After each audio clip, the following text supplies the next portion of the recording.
Okay, first of all, on this new anti-dumping probe, it seems to be a new front in this trade war between the EU and China. Is escalation assured?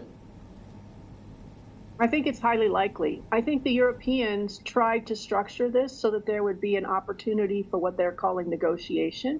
But I think the challenge is the timelines are very short, and it's not clear what kind of negotiation you would have before you start to impose these tariffs. So I anticipate that the tariffs will be imposed. There may be time for some adjustments over how much tariff is applied to which companies, but I think the EU will be applying tariffs to electric vehicle exports to Europe.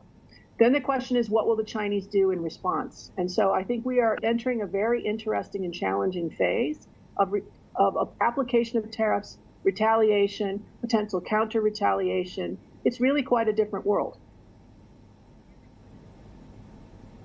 Indeed, and this new dumping probe also seems to be in response to those EU measures on Chinese EVs. So when it comes to the EV policy, what is expected to happen next year?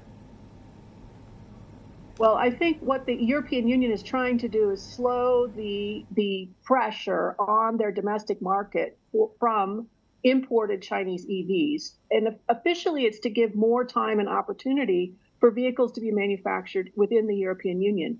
And the challenge that the EU has is that much of the manufacturing of EVs takes place by European companies, especially German companies, in China.